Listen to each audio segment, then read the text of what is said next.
పరిపూర్ణుడైన దేవుడుగా తనను తాను పరిచయం చేసుకున్నాడు. సార్దీసు అనేటువంటి పట్టణం సంఘం మేమే పరిపూర్ణులము, ఇక మాకు అడ్డు ఆపు అదుపు ఏమీ లేదు అన్నట్లుగా ఆ ప్రాంతము ఆ సంఘము వ్యవహరించినప్పుడు దేవుడు ఆ సంఘానికి మీరు కాదు నేనే పరిపూర్ణుడను ఆ వివరణ మనం నేర్చుకున్నాం.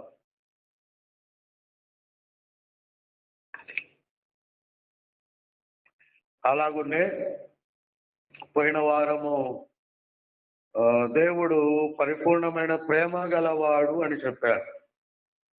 దేవుడు పరిపూర్ణమైన ప్రేమ గలవాడుగా ఈ సంఘముతో తన పరిచయాన్ని చేసుకున్నాడు. పరిపూర్ణమైనటువంటి ప్రేమ ఎలా ఉంటుందో ఈ సంఘానికి ఆయన ఉత్తరం రాసి దాన్ని నిరూపించుకున్నాడు. ఈ సంఘం చచ్చింది, జీవించుతున్నావన్న పేరు మాత్రం ఉన్నది, కానీ నీవు చనిపోయినోనికి కూడా ఉత్తరం రాశాడు ఆయన. చచ్చినోనికి ఎవడు ఉత్తరం రాస్తాడు? మరి చచ్చినోని ఎవరు పలకరిస్తారు? ఇది చచ్చిన సంఘం అని దేవుడు ఎరిగి కూడా ఈ సంఘానికి ఉత్తరం రాశాడు. కాబట్టి వదలని ప్రేమ యేసుది, వాస్తవాన్ని చెప్పే ప్రేమ యేసుది.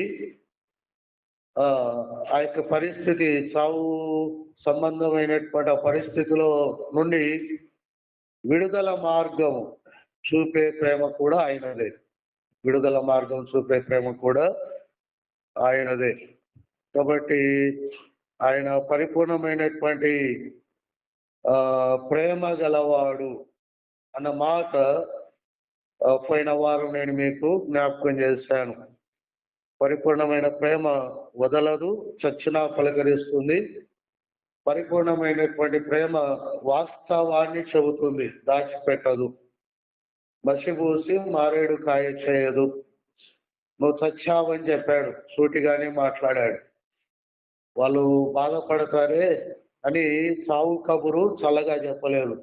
నువ్వు చచ్చావని ఉన్నది ఉన్నట్లుగా చెప్పాడు. వాస్తవాన్ని చెప్పే ప్రేమ పరిపూర్ణమైన ప్రేమ. మూడవది విడుదల మార్గము చూపే ప్రేమ కూడా అయినది. ఎలా నువ్వు విడుదల పొందాలో కూడా ఈ 3వ అధ్యాయంలో సాధ్య సంఘంతో చెప్పాడు. దాని వివరణ నేను మీకు జ్ఞాపకం చేశాను. కాబట్టి పరిపూర్ణమైన దేవుడు కనుక ఆయనను మనం స్తుతించాలి. పరిపూర్ణమైన ప్రేమ కలిగిన దేవుడు కనుక ఆయనను మనం ఆరాధించాలి.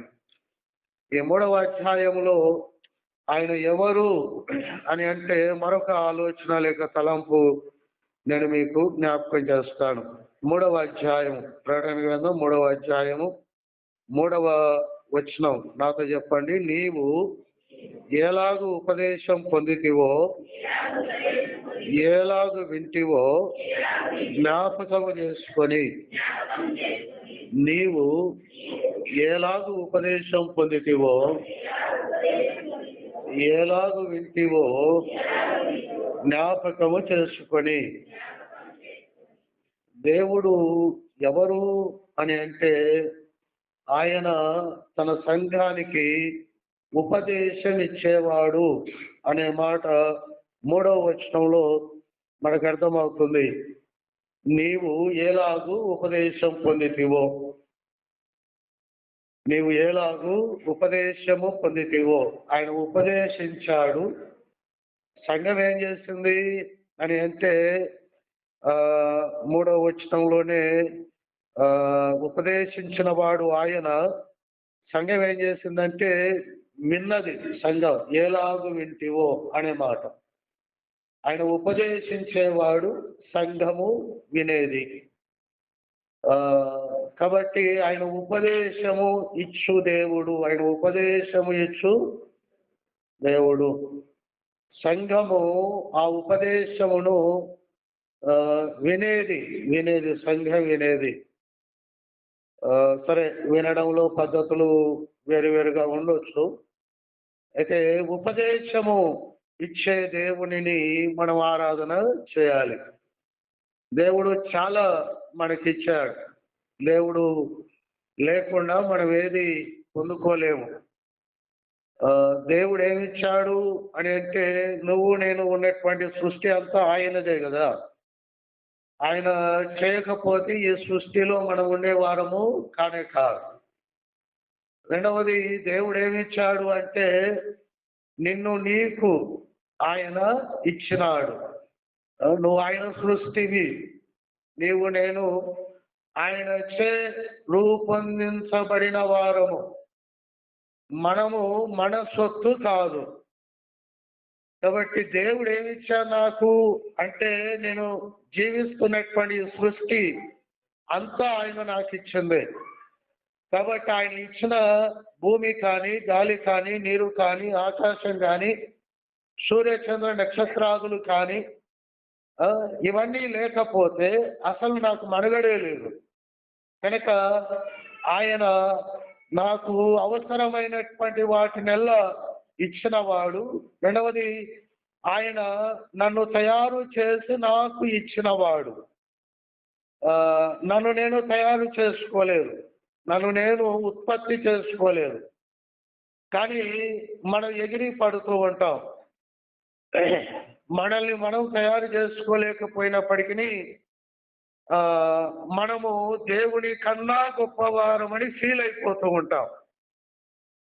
కనుక నీ దేవుడు నీకేమిచ్చాడు అంటే, నిన్ను తయారు చేసి నీకు ఇచ్చాడు. కనుక నీవు దేవుని పట్ల కృతజ్ఞత కలిగి ఉండాలి. దేవుడు నీకేమిచ్చాడు అంటే ఇలా చెప్పుకుంటూ పోతే చాలా ఉన్నాయి. వీటితో పాటు దేవుడిచ్చినవి, దేవుడిచ్చింది ఏమిటి అంటే ఉపదేశం. దీన్ని మనం గమనించాలి. సృష్టి ఓకే అంటాం, నిన్ను తయారు చేసి నీకు ఇచ్చాడంటే ఓకే అంటాం.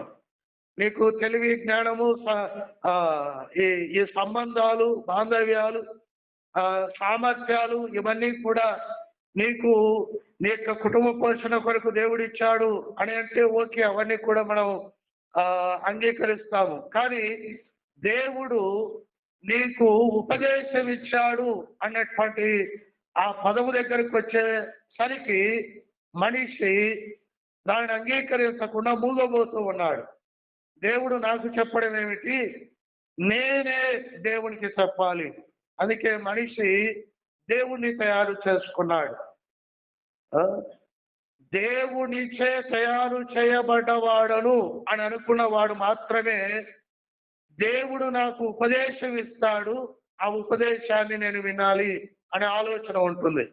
కానీ దేవుణ్ణి దేవుణ్ణే తయారు చేసిన మనుషులు ఎలాగుంటారు అంటే, వారు దేవునికే ఉపదేశాలు ఇస్తూ ఉంటారు. నువ్వు ఇక్కడ ఉండు, నువ్వు ఇలా ఉండు, మా జోలికి రావద్దు అన్నట్లుగా. సరే, ప్రభువును నమ్మినటువంటి వారు మొదటి గుంపులో ఖచ్చితంగా ఉంటారు. వారు ప్రభువును నమ్మారు కాబట్టి, దేవుని నమ్మారు కాబట్టి, ఆయన రక్తము నా పాపమును క్షమిస్తుంది అని ఎరిగిన వారు కనుక వారు దేవుడు నాకు ఉపదేశం ఇస్తాడు అన్నటువంటి ఆలోచన వారి మనస్సులో ఉంటుంది. కాబట్టి ప్రభువును నమ్మినటువంటి వారు దేవుని యొక్క మందిరానికి దేవుడిచ్చినటువంటి ఆజ్ఞను నెరవేర్చు నిమిత్తమై 6 దినాలు వారి వారి పనులు చేసుకొని 7వ దినమున లేక ప్రభు దినమున, పునరుత్థాన దినమున దేవుని యొద్దకు రావటం, దేవుని యొక్క ఉపదేశమును విని ఆయనను స్తుతించి, ఆ ఉపదేశము నా ఆత్మీయ జీవితానికి ఏదైనా మరి హెచ్చరికను కానీ, దిద్దుబాటును కానీ, పురికొల్పును కానీ, ప్రోత్సాహాన్ని కానీ నాకు అనుగ్రహించిందా అని తెలుసుకొని, దేవుడు తన ఉపదేశములో నీకు నాకు నేర్పించినటువంటి వాటిని హృదయములో పెట్టుకొని, ఆ ఉపదేశానుసారముగా మిగిలినటువంటి రోజులు జీవించడానికి విశ్వాసి బయటకు వెళ్తూ ఉంటాడు.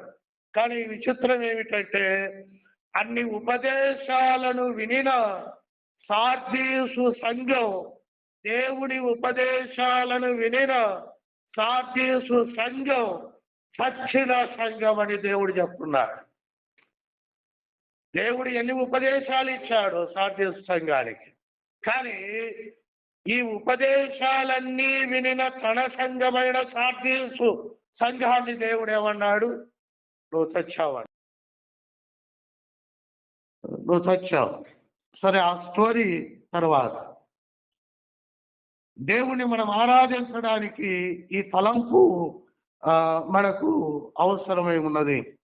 ఏమిటంటే ఆయన ఉపదేశం ఇస్తాడు. ఇప్పుడు మీరు నా ప్రశ్నలకు సమాధానం చెప్పాలి. ఉపదేశం అంటే ఏమిటి? ఉపదేశం అంటే ఏమిటి?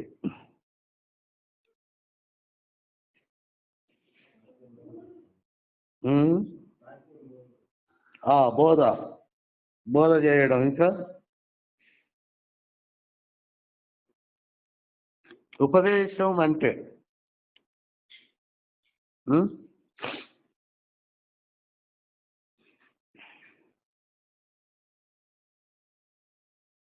బోధ చేయటానికి ఉపదేశానికి చాలా తేడా ఉంది. ఉపదేశం యొక్క భావం ఏమిటంటే ఉప అంటే దగ్గరగా అని అర్థం. ఉపదేశంలో మొదటి 2 అక్షరాలు ఉప అంటే దగ్గరగా అని అర్థం. దేశ్ అంటే మార్గాన్ని లేక లక్ష్యాన్ని చూపడం అని అర్థం. ఉప అంటే దగ్గరగా, రెండవది దేశ్ అంటే మార్గాన్ని లేక లక్ష్యాన్ని చూపడం అని అర్థం. ఉపదేశము అంటే అర్థం ఏమిటంటే దగ్గరగా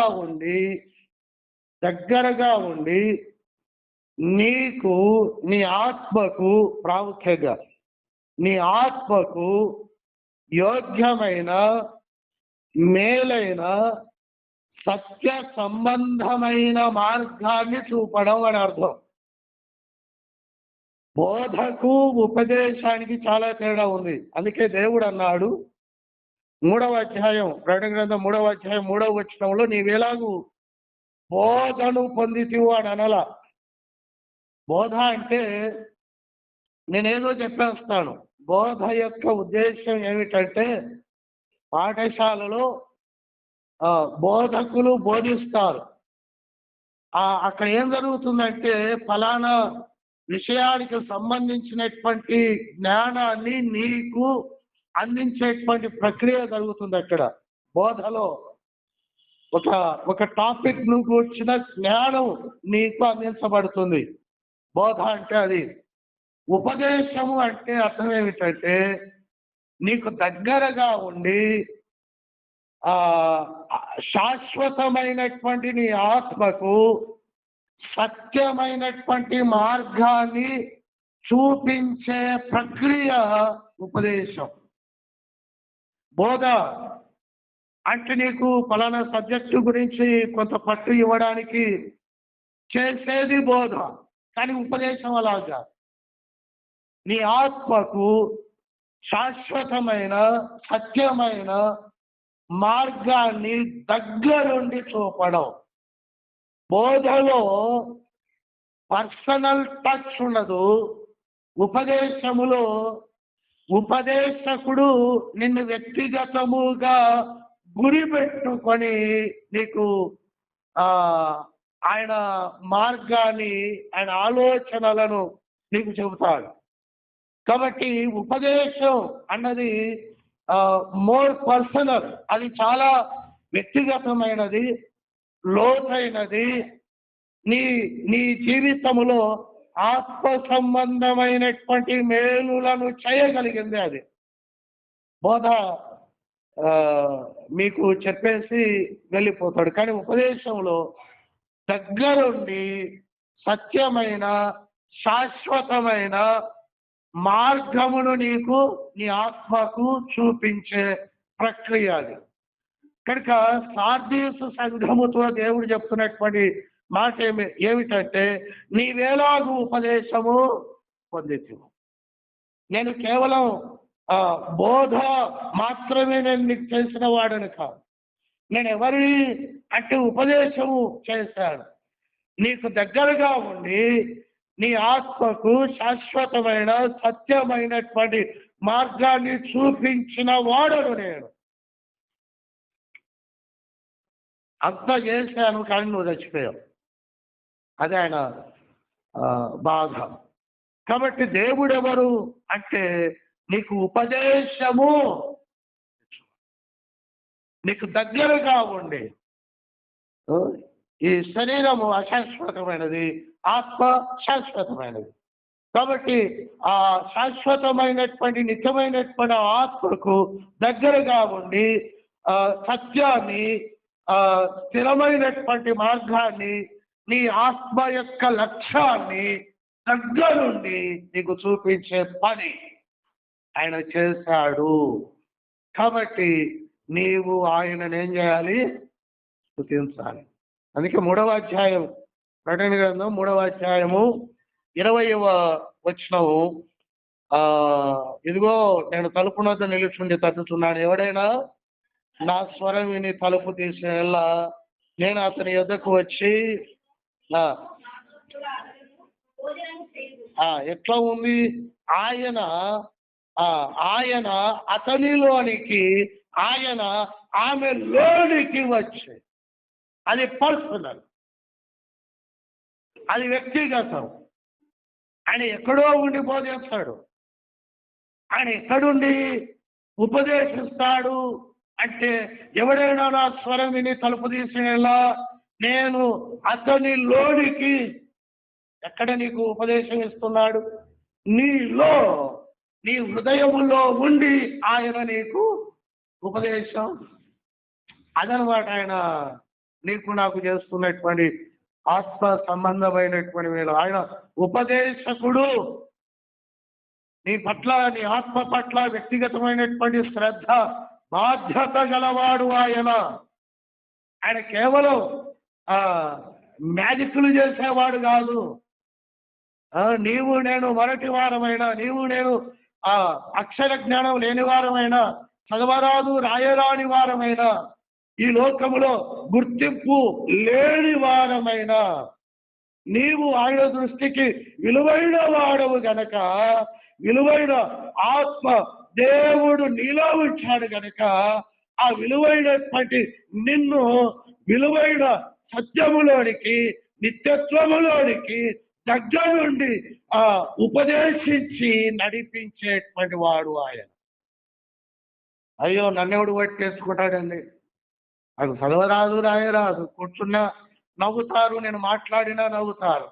ఇదిగో బయటికి వెళితే వాళ్ళను వీళ్ళను తలాతోక పట్టుకొని, అయ్యా ఈ బస్సు ఎక్కడికి వెళ్తుంది, ఈ బస్సు ఎక్కడికి వెళ్తాదని అడుక్కునేటువంటి బతుకుడా అది అని నువ్వు అనుకుంటావు.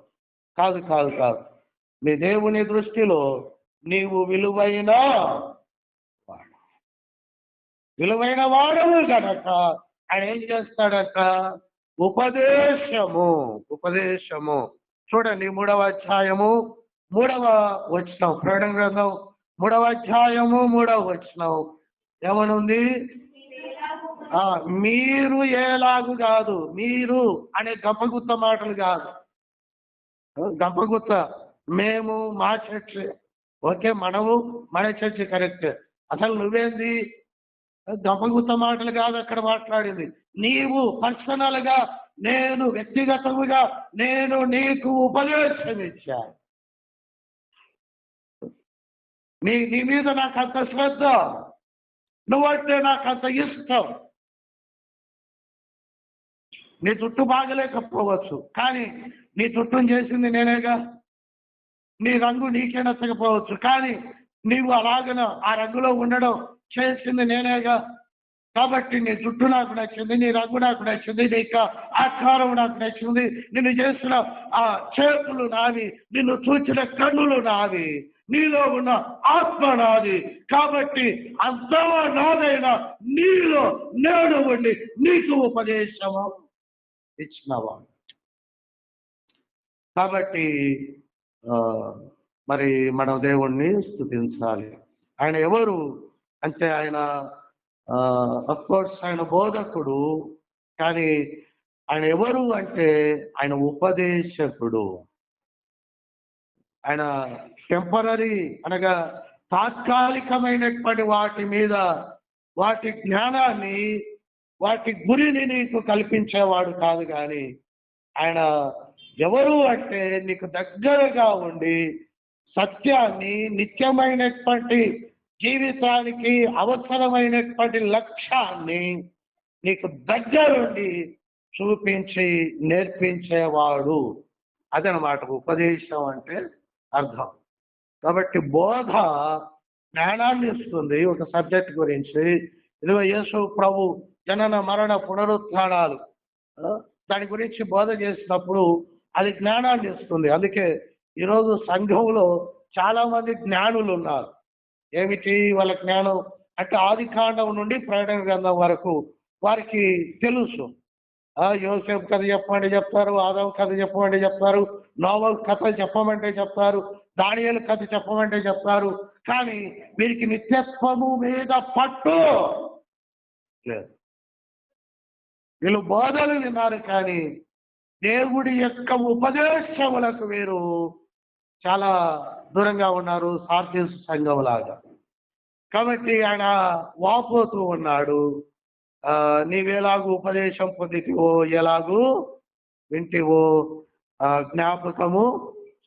నేను బోధలు కాదే, నువ్వు ఉపదేశం చేస్తానే అనగా నీకు దగ్గరుండి సత్యమైన, శాశ్వతమైన, నిత్యత్వానికి సంబంధించిన లక్ష్యాలను నీకు నేను దగ్గరుండి చూపించానుగా. కాబట్టి ఎందుకు ఇలా మారిపోయావు అన్నట్లుగా ప్రభువు వాపోతూ ఉన్నాడు. సరే, దేవుడు ఎవరు అని అంటే ఆయన ఉపదేశకుడు అన్న మాట మనసులో పెట్టుకొని ఆయనను మనం ఆరాధించవలసిన వారమై ఉన్నాం. దేవుడి యొక్క ఉపదేశం ఎవరికి ఆయన అనుగ్రహిస్తాడు అని అంటే దేవుని యొక్క వాక్యంలో టకటక కొన్ని వచనాలు చూసుకుంటూ ముందుకు కొనసాగుదాం. కీర్తనల గ్రంథం 25వ కీర్తన 8వ వచనాన్ని మనం జ్ఞాపకం చేసుకుంటే ఆయన ఉపదేశం అనేది ఎవరెవరికి అంటే చూడండి, 25వ కీర్తన 8వ వచనం. యెహోవా ఎవరండి? ఈ పదాలు చాలా అవసరం. ఆయన ఉత్తముడు, ఆయన ఉత్తముడు, ఆయన యథార్థవంతుడు. యెహోవా ఉత్తముడు, is the good man, best person అనొచ్చు. ఆయన ఉత్తముడు, ఆయన ఉత్తముడు, ఆయన యథార్థవంతుడు, కల్మషం లేనోడు. లోపల ఒకటి బయట ఒకటి ఆయనకు ఆ పద్ధతి లేదు. ఒకవేళ అవి ఉంటే ఆయన దేవుడు కాదు. యెహోవా ఉత్తముడు, ఆయన యథార్థవంతుడు. కావున తన మార్గములను గురించి ఆయన ఎవరికి ఉపదేశం ఇస్తాడట? ఆయన ఎవరికి ఉపదేశం ఇస్తాడట? పాపులు అనగా ఆ కీర్తన నేపథ్యాన్ని మనం గమనించినట్లయితే యెహోవాను సృష్టికర్తను దేవునిగా అంగీకరించడానికి ఇష్టపడని వారికి ఆయన ఉపదేశం ఇస్తాడట. అదే నిన్ను దేవునిగా అంగీకరించినటువంటి వారికి ఉపదేశము బోధ కాదు, గుర్తుపెట్టుకోండి. బోధ వేరు, ఉపదేశం వేరు. ఉపదేశము అంటే నీకు దగ్గరగా ఉండి సత్యమైన, నిత్యమైన మార్గమును లేక లక్ష్యమును నీకు చూపించడం. ఆ ఉపదేశం ఎవరికి ఇస్తాడట అంటే పాపుల కొనగా సృష్టికర్తను విశ్వసించని వారికి ఆయన ఉపదేశం ఇస్తాడట. ఇదేమిటి విచిత్రం? నమ్మినోడికి ఆయన ఉపదేశం ఇవ్వాలి అని అంటే నమ్మని వారు కూడా నావాలి. అందుకే ఆయన చెప్పాడు మత్తయి సువార్తలో, మరి మంచివారి మీదను చెడ్డవారి మీదను సూర్యుణ్ణి ఉదయింపచేసు, మంచివారి మీదను చెడ్డవారి మీదను వర్షమును కుమ్మరించువాడు ఆయన. ఆయన ఉత్తముడు. నీకు నచ్చినోడి పక్కన నువ్వు ఉంటావు, కానీ నీకు నచ్చని వ్యక్తి కనబడితేనే దారి తప్పించుకొని వెళ్తాం. మన ఉత్తములము కాము, కానీ నిన్ను రక్షించిన దేవుడు ఉత్తముడు. ఆ ఉత్తముడైనటువంటి దేవుడు ఎవరికి ఉపదేశం ఇవ్వడానికి సిద్ధంగా ఉన్నాడు అంటే, మనం కూడా ఒకప్పుడు విగ్రహాలను ఆరాధించిన వారమే, కానీ ఆయన ఉపదేశం నీ వెంటబడింది. అందుకే విగ్రహాలను విడిచిపెట్టి నిజమైనటువంటి దేవుని సన్నిధిలో ఈరోజు ఉన్నాం. ఒకవేళ నీవు నేను పాపులమని అనుకొని ఉత్తముడైన యథార్థవంతుడైనటువంటి దేవుడు నీకు నాకు ఉపదేశం ఇవ్వకపోయి ఉంటే ఈరోజు ఇక్కడ ఉండేవారు. ఆయన ఉత్తముడు, ఆయన యథార్థవంతుడు. కాబట్టి ఆయన పాపులకు తన మార్గములను ఉపదేశించు. మన లోకంలో బ్రతికినాం, లోక ఆనందాన్ని కోరుకున్నాం, కానీ మన దగ్గరకు వచ్చి అరే ఈ లోకమా శాశ్వతంగా బిడ్డ, నీ పాపం నిన్ను ఒకరోజు చంపేస్తుంది. నీ జన్మ కర్మ పాపములు నిన్ను పట్టుకొని లాగేస్తూ ఉన్నాయి. వాటి సంఖ్య నీ తల మీద ఉన్న వెంట్రుకలను మించిపోయింది. ఆ పాపములు నీ మీద పొంగి పొరలి పారుతూ ఉన్నాయి. ఈ స్థితిలోనే నీవు పుటిక్కమని చస్తే ఇదిగో ఆరని అగ్నిగంధకాలు నీ కొరకు కాచుకొని ఉన్నాయి. ఆయన ఏం చేశాడంటే వీడికి ఉపదేశము చేశాడు. వీడు ఆయన గురించి ఆలోచించాడు. ఆయన ఉద్దేశాన్ని అసలు ఎరగడు. ఆయన ఎందుకు వచ్చాడో, ఎందుకు ఆ సిలువలో ప్రాణం పెట్టాడో ఈయన ఒక్కసారి కూడా ఆలోచన చేయలేదు. ఈయన పుట్టిన సంది ఈయన యొక్క తల్లిదండ్రులు నేర్పించినటువంటి ఆ కథలలోనే, ఆ విగ్రహాల మధ్యనే ఆ బోధ తన శరీరంలో నింపుకొని బ్రతికాడు. కానీ ఈ వ్యక్తి మీద ఆయన తన ప్రేమను, కనికరాన్ని చూపి ఈ పాపికి తన ఉపదేశమును ఏం చేశాడు? ఆయన బోధించున్నాడు. ఆయన ఉపదేశం ఎవరికి అంటే కేవలం నమ్మిన వారిక? లేదు, పాపులకు కూడా ఆయన. కాబట్టి ఆ ప్రధాన పాపులమైనటువంటి మనకు కూడా ఆయన ఉపదేశం ఇచ్చాడు కనుక, ఆ ఉపదేశానికి ఈ పాపి స్పందించాడు కనుక ఈరోజు ఆయనలో ఈ వ్యక్తి కూడా రాగలుగుతూ ఉన్నాడు. కనుక ఆయన ఉపదేశము ఎవరికి అని అంటే తప్పకుండా పాపులకు ఆయన ఉపదేశము బోధిస్తాడు. కనుక ఆ ఉపదేశాన్ని నీకు నాకు అనుగ్రహించాడు. మన వెంటబడి మనకు తెలియకుండానే ఆయన దాటిపోయిన దినాలు ఉన్నాయి. మనకు తెలియకుండానే నోసుకో అన్న దినాలు ఉన్నాయి. మనకు తెలియకుండానే ఆయన మాట్లాడుతూ ఉండగా అదే నీ మాటలు ఇంటి కనుక నా పితరులు వాళ్ళ పితరులు తీసుకొని వచ్చినటువంటి ఆ దేవతలను నేను వదిలిపెట్టవలసి వచ్చేస్తుంది, నువ్వు నోరు మూసుకున్నట్లుగా బ్రతికినటువంటి దినాలు కూడా మనలో ఉన్నాయి. కానీ పట్టు వదలని విక్రమార్కుడి తీరు ఆయన మన వెంట పడ్డాడు. పాపి వెంట పడిన పరలోకపు తండ్రి ఆయన. ఎందుకు అంటే నీకు వెండి బంగారాలు ఈ లోక సంబంధమైన ఇవ్వటానికి కాదు, కానీ నీకు దగ్గరగా ఉండి నీ ఆత్మకు సత్యమైన శాశ్వతమైన లక్ష్యం ఏమిటో నీకు చూపించేటువంటి ఉపదేశం ఆయన నీకు అనుగ్రహించినాడు, నాకు అనుగ్రహించినాడు. సామెతల గ్రంథం 9వ అధ్యాయము 9వ వచనం. ఆయన ఉపదేశం ఎవరికి? మొదటిది పాపులకు ఆయన ఉపదేశము అనుగ్రహించినాడు. రెండవదిగా సామెతల గ్రంథం 9వ అధ్యాయము 9వ వచనం. జ్ఞానము గలవారికి చూడండి, ఎవరికి ఉపదేశం అంటే జ్ఞానము గలవారికి ఉపదేశం. కాబట్టి లోకములో 2 వర్గాలు, భూమి మీద 2 వర్గాలు. ఒకటి పాపులు, అది ఒక వర్గం, దేవుణ్ణి నమ్మని వర్గం అది. రెండవది జ్ఞానులు, అనగా దేవుని నమ్మిన వర్గం ఇది. దేవుని నమ్మిన వర్గం ఇది. సామెతలు 9వ అధ్యాయంలోనే 10వ వచనం చదవండి.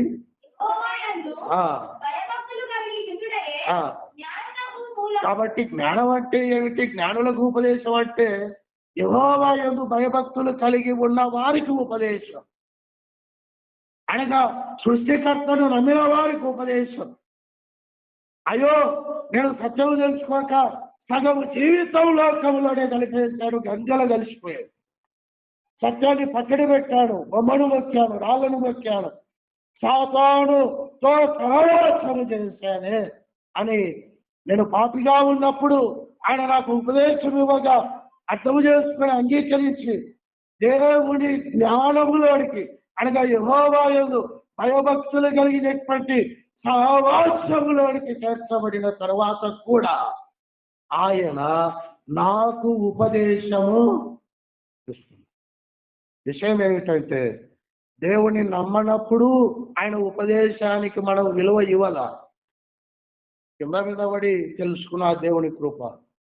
ఇప్పుడు దేవుని నమ్మిన తర్వాత మేము కూడా యేసోళ్ళం, మేము కూడా ఫలానా సంఘానికి వెళ్ళినాం, మాకు కూడా ఒక పాస్టర్ ఉన్నాడు అని చెప్పుకుంటున్నటువంటి ఈ జ్ఞానము కలిగిన వారు కూడా ఏం చేయట్లేదు, ఉపదేశానికి చెవులు ఇవ్వట్లేదు. కానీ ఆయన కష్టం ఆయన పడుతూనే ఉన్నాడు. అందుకే ఎవడైనా నా స్వరం విని తలుపు దేశంలో వాడిలోనికి నేను వచ్చి ఆయన ఉపదేశం చేస్తున్నాడు. ఆయన ఆయన ఎలా అంటే ఆయన విశ్రాంతి తీసుకునే వాడుగా లేడు. అబ్బా వీడు రక్షింపబడ్డాడు అనే నెమ్మదిగా దేవుడు లేడు. ఆయన నమ్మక ముందు నా వెంటబడి నాకు ఉపదేశం చేశాడు. ఆయన నమ్మిన తర్వాత నా వెంటబడుతూ నాకు ఉపదేశాన్ని చేస్తూ ఉన్నాడు.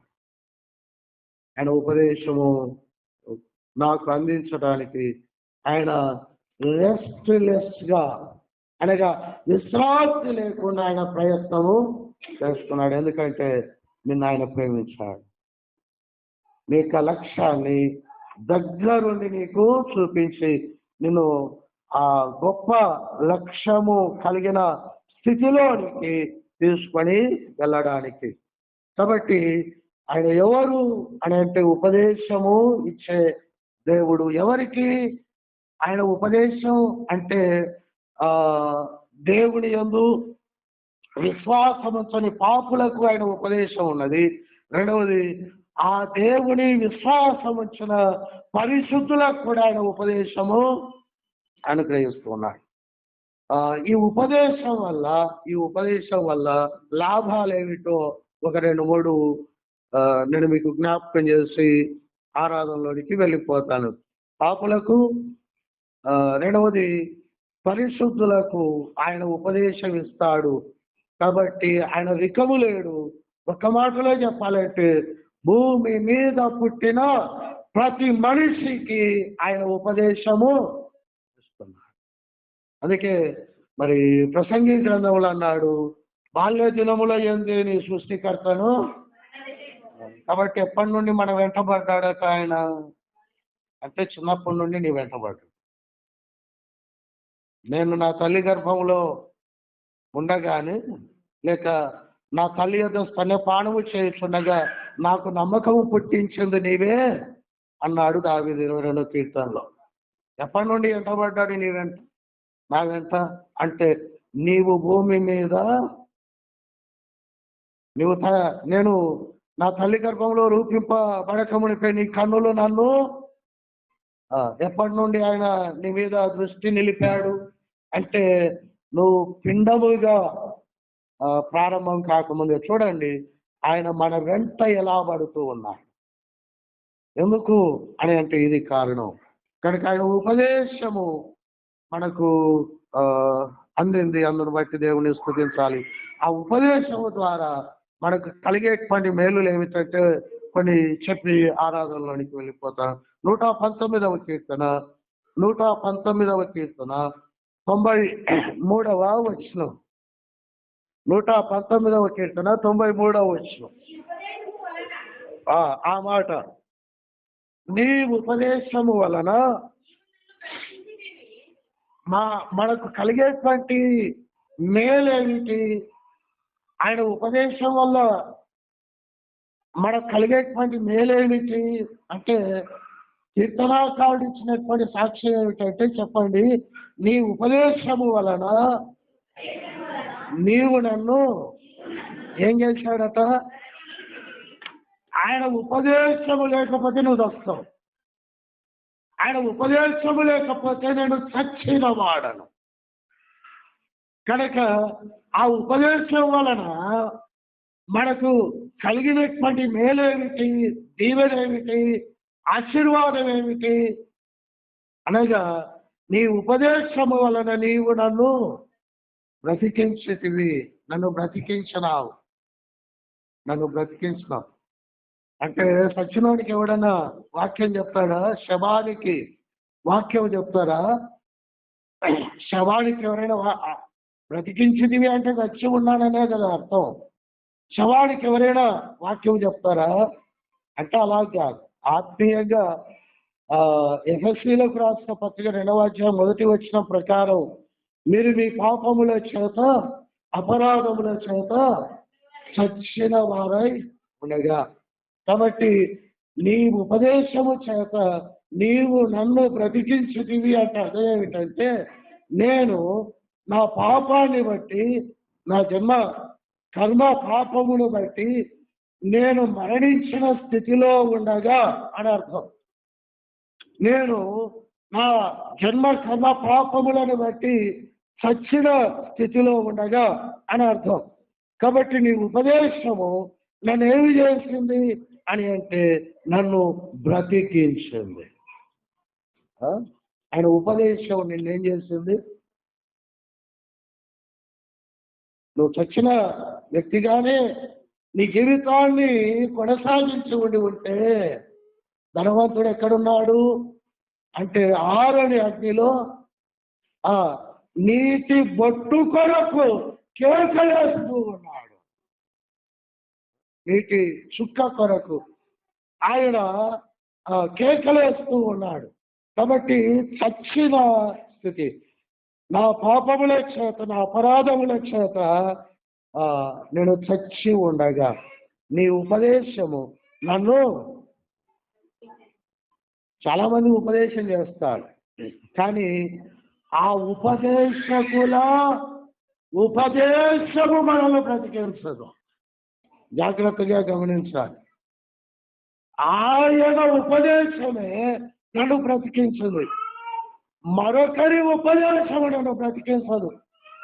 ఈయన ఉపదేశమే నన్ను ఎందుకు బ్రతికిస్తుంది, మరొకరి ఉపదేశం ఎందుకు బ్రతికించదు అని అంటే, ఈ ఉపదేశము ఇచ్చినప్పటి ఈయన నా పాపము నన్ను చంపి, నా పాపము నన్ను నరకాగ్నికి ఈడ్చుకొని వెళ్తూ ఉండగా, ఈ ఉపదేశము చేత బ్రతికించాలనుకున్నప్పటి ఈ దేవుడు ఏం చేశాడంటే, నా పాపానికి రావలసిన శిక్ష యావత్తు ఆయన నెత్తినేసుకున్నాడు.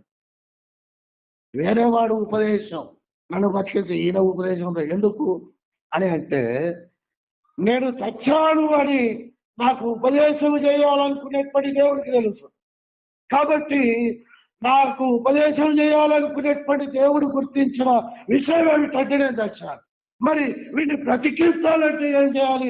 ఉపదేశం చేస్తే బ్రతకడు.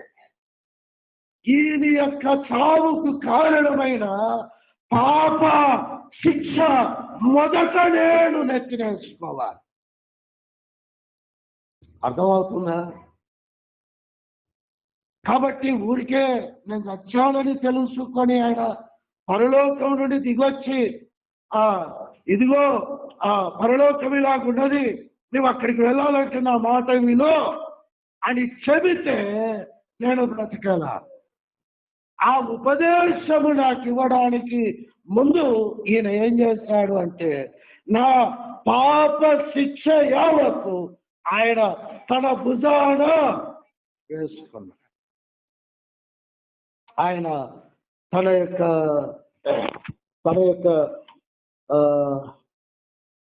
యొక్క జీవితం అంతట్లో ఆ పాప శిక్ష అంతా కూడా ఆయన భరించినాడు. కాబట్టి ఆ పాపం అంతటిని ఆయన తన నెత్తిన వేసుకున్నాడు. చూడండి, ఆ ఉపదేశకుడు ఎవరు అంటే లూకా సువార్త 1వ అధ్యాయం 35వ వచనంలో మనం చూస్తే, లూకా సువార్త 1వ అధ్యాయం 35వ వచనం, పరిశుద్ధాత్మ నేను నమ్ముకున్నాను కనుక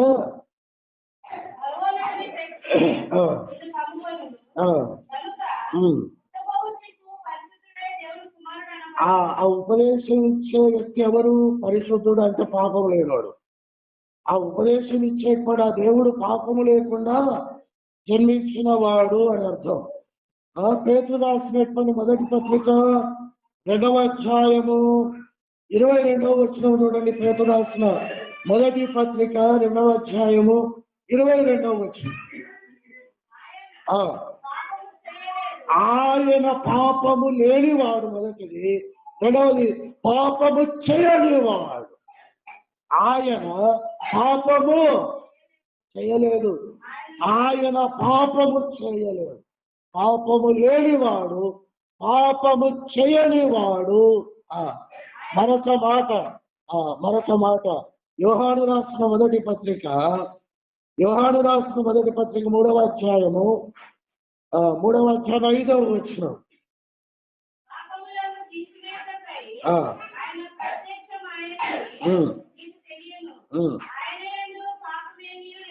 ఆయన యందు పాపమేమి, అర్థమవుతుందా?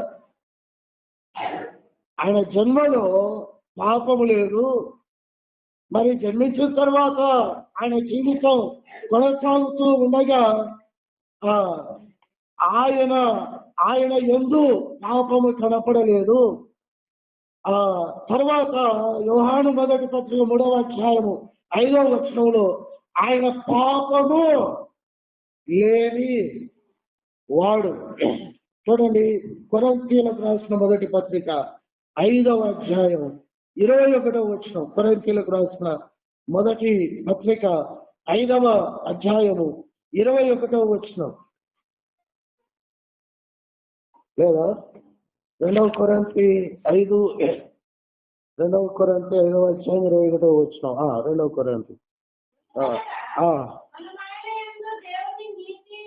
అగునట్లు పాపమెరుగని ఆయన పాపం ఎరుగడు.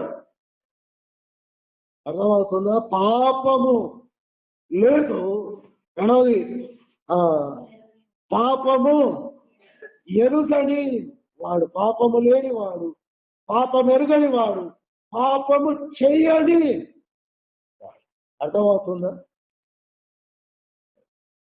కాబట్టి పేతురు పత్రికలో పాపము చేయని వాడు, యోహాను పత్రికలో పాపము లేని వాడు, కొరింథీ పత్రికలో పాపము ఎరుగని.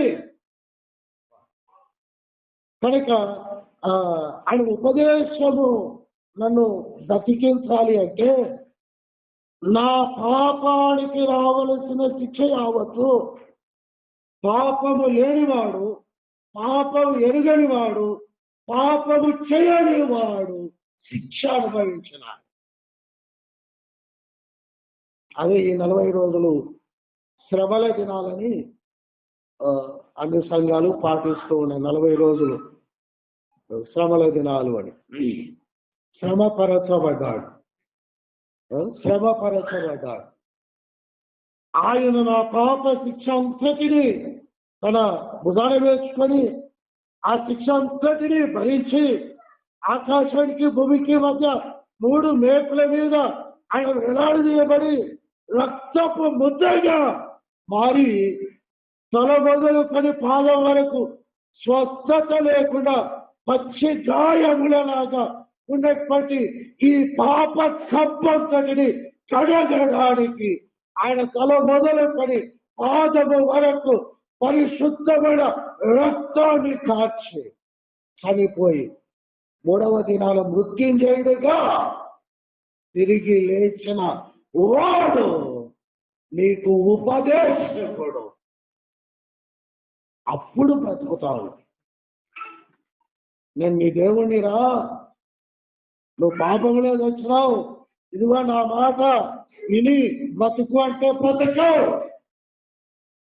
నేను దేవుణ్ణి, కానీ నీ పాపమును నిన్ను బ్రతికించడానికి నీ పాప శిక్షాంతటిని నా మీద వేసుకున్నటువంటి వాడు, పాపము లేని వాడను, పాపం ఎరుగని వాడను, పాపము చేయని వాడనై ఉండి పాపి వైడ నీ స్థానములో నేను చెంత భరించాను.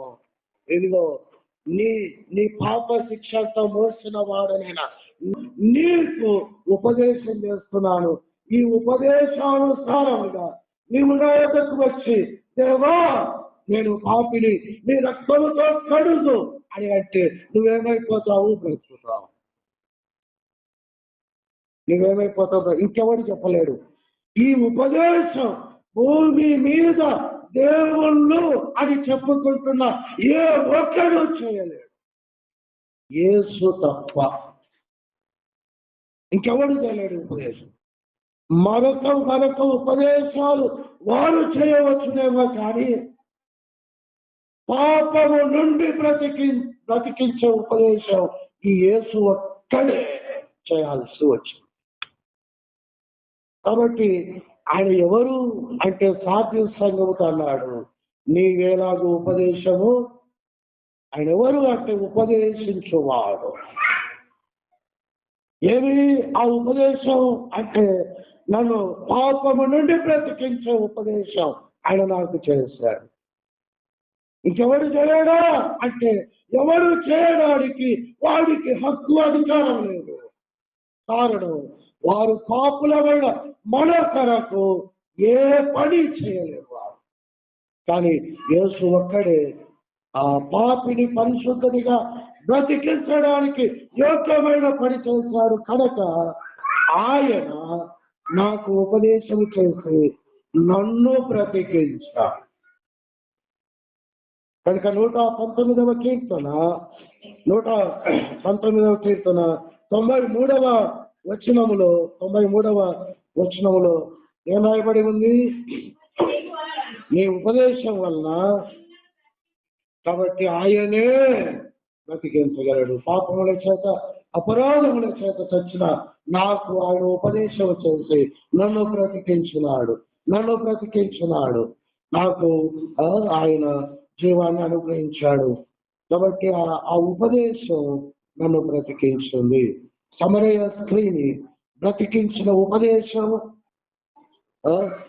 పాపాత్ముడు అని ఎరుకో పట్టణం అంతా ముద్ర వేసిన జక్కయ్యను బ్రతికించిన ఉపదేశం, క్రీస్తుతో పాటు సిలువ వేయబడిన 2వ దొంగను సహితము బ్రతికించిన ఉపదేశం, క్రీస్తు సంఘాన్ని హింసించడానికి కత్తి పట్టిన మత నాయకుడైన సౌలును పౌలుగా మార్చిన ఉపదేశం ఎవరిది అంటే యేసుది. ఆయన ఉపదేశించడానికి యోగ్యుడు. ఆయన ఒక్కడే ఆ ఉపదేశాన్ని నీకు నాకు అనుగ్రహించి మనల్ని ఏం చేయగలడు? ఆయన బ్రతికించగలడు. కాబట్టి ఉపదేశము ఇచ్చే దేవ నీకు స్తోత్రం అని మన దేవుని స్తుతించాలి. ఆ ఉపదేశము ద్వారా పాపముల చేత అపరాధముల చేత చచ్చిన నన్ను బ్రతికించిన దేవా నీకు స్తోత్రం అని ఆయనను ఆరాధించాలి. ఒక మాట చెప్పి ఆరాధనలోనికి వెళ్తాను. అదేంటంటే సామెతల గ్రంథం 1వ అధ్యాయము 33వ వచనంలో చూడండి. సామెతల గ్రంథం 1వ అధ్యాయం 33వ వచనం.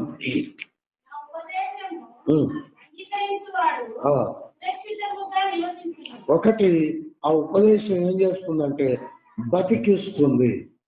రెండవది, నా ఉపదేశమును అంగీకరించేవాడు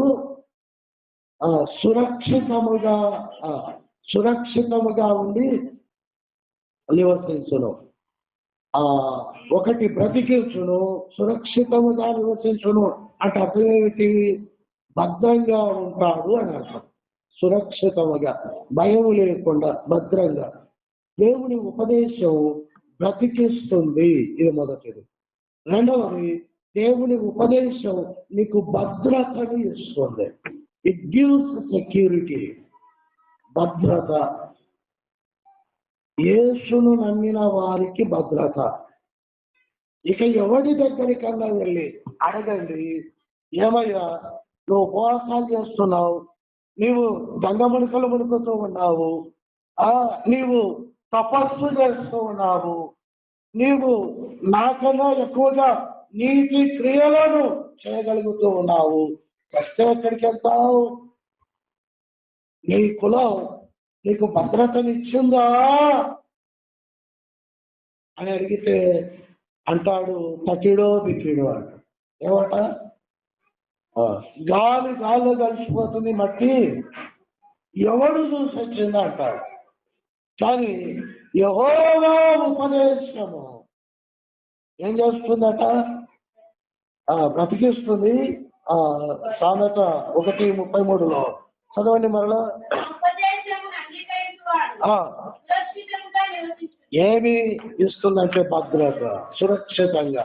నా ఉపదేశమును అంగీకరించేవాడు భద్రంగా ఉంటాడు. ఇక నువ్వేమి భయపడనక్కరా లేదు. ఎవరు భద్రంగా ఉన్నాను అని అనుకున్నారు అంటే ధనవంతుడే అనుకున్నాడు. నేను భద్రంగా ఉన్నాను, నాకేమీ కాదు అని అనుకున్నాడు. కాదు కాదు కాదు. కన్ను మూసిన తర్వాత అర్థమైంది, వాడు ఏది నన్ను భద్రంగా ఉంచింది అనుకున్నాడో అదే వాడి కొంప ముంచింది. కానీ దరిద్రుడైనటువంటి లాజరు భద్రంగా దేవదూతల చేత అబ్రహాములో కూడా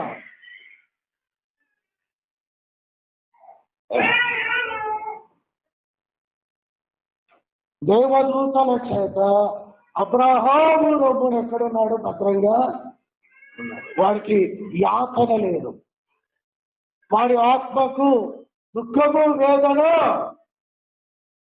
కానీ నేను భద్రంగా ఉన్నాననుకొని మోసపోయిన ధనవంతుడు మటుకు చనిపోయిన వెంటనే అగ్నిగంధకములలో యాతన పడచ్చు. ఆయన ఉపదేశం నీకు భద్రతనిస్తుంది. ఆహార భద్రత. ప్రభుత్వం 6 కేజీల బియ్యం ఇచ్చి నేను మీకు ఆహార భద్రత ఇచ్చానని చెప్తుంది. 6 కేజీలే. మనం 6 కేజీలతో బతుకుతామా? సరే, ఆ భద్రత అలా ఉండని. నీ ఆత్మకు భద్రత ఎవరివ్వాలి అంటే ఆయన. వారు భద్రంగా ఉంటారు, వారు సురక్షితముగా ఉంటారు. ఆయన ఉపదేశం మీకు భద్రతనిస్తుంది. అందుకే ఆయన అన్నాడు, తర్వాత చదువుకోండి, మత్తయి సువార్త 6వ అధ్యాయం 26 నుండి 33 వచనాల వరకు. ఆయన అన్నాడు, ఆకాశ పక్షులను చూడండి, అవి విత్తవు, వాటికన్నా మీరు శ్రేష్టమైన వారు కాదా? ఎందుకు బాధపడతారు? ఏమి తిందుమో అని మీ శరీరములకు వచ్చేయను, ఏమి ధరించుకుందుమో అని మీ వస్త్రములకు వచ్చేయను మీరు ఎందుకు చింతిస్తారు? నేనున్నాను. నా ఉపదేశం మీరు చేయండి. ఏమిటి ఉపదేశం అంటే మత్తయి సువార్త 6వ అధ్యాయం 33వ వచనంలో చెప్పాడు, నా వాక్యమును నా నీతిని మొదట వెనకండి, అప్పుడు అన్నీ మీకు అనుగ్రహించబడతాయి. నువ్వు పేదోడివని బాధపడకు. నీ పేదరికములో కూడా నీవు అనారోగ్యం కలిగిన వాడవని బాధపడకు. కులంలో కూడా నీవు కులం తక్కువ వాడవని ఇబ్బంది పడకు. ఆ కులము తక్కువ స్థితిలో కూడా నీవు నా ఉపదేశము నేను ఇచ్చానుగా, నా రాజ్యమును నా నీతిని మొదట ఆ ఉపదేశమును నీవు అంగీకరించి పాటించగలిగితే ఇదిగో నీకు కావలసిన భద్రత నేను ఇచ్చేస్తాను. నా ఉపదేశమును అంగీకరించేవాడు, అదేనా ఉన్నది అక్కడ సామెతలు 1:33. నా ఉపదేశమును చూడండి, అంగీకరించేవాడు. కాబట్టి ఆయన ఉపదేశం ఏమిటి? నా రాజ్యం నా నీతిని వెనకండి, బట్ట పొట్ట అన్ని నేను చూసుకోండి, నీకు ఏ ఇబ్బంది కలగదు.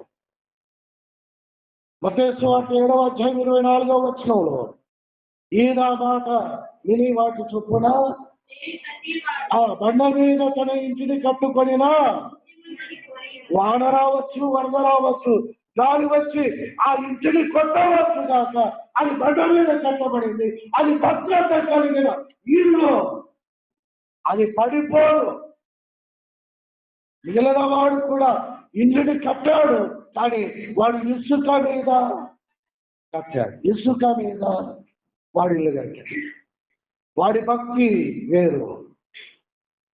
వాడు నిజమైన దాని మీద, భక్తి మీద, క్రమము మీద ఆ ఇల్లు కట్టబడలేదు, కూలిపోతున్నారు. కాబట్టి భద్రత ఎవరికి అంటే నా ఉపదేశమును అంగీకరించువాడు సురక్షితముగా.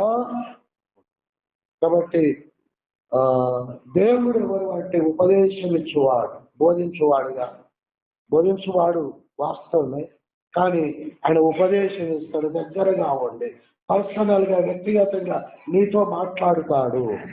కాబట్టి ఆ దగ్గరగా ఉండి సత్యాన్ని, నిత్యమైనటువంటి లక్ష్యాన్ని నీ ఆత్మకు అనుగ్రహించే ఆ ఉపదేశకుడు ఇచ్చే ఉపదేశమును బట్టి దేవుని స్తుతించాలి.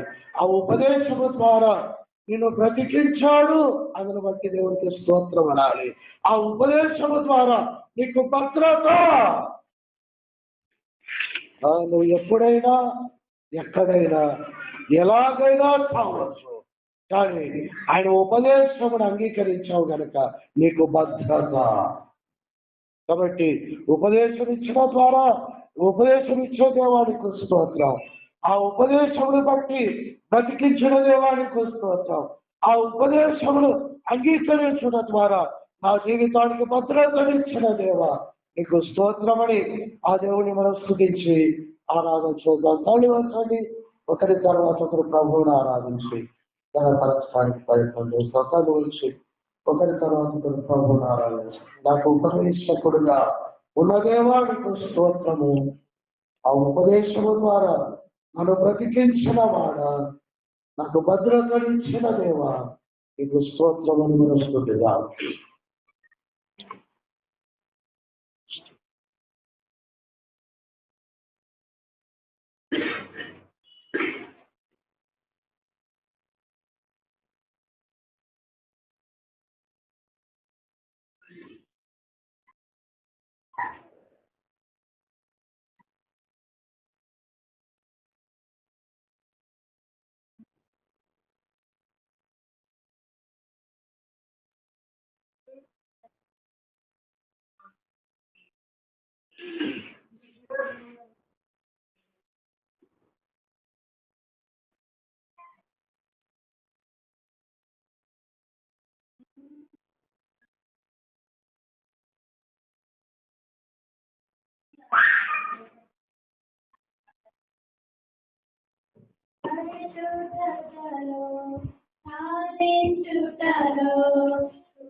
నీడకి చేరాలని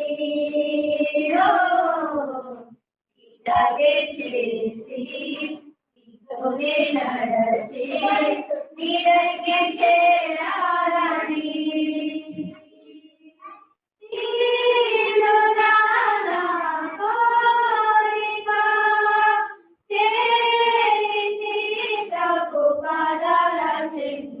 జీవితంలో నీలా ఉండాలని ఎదునాలో ఎంతో ఆనందమై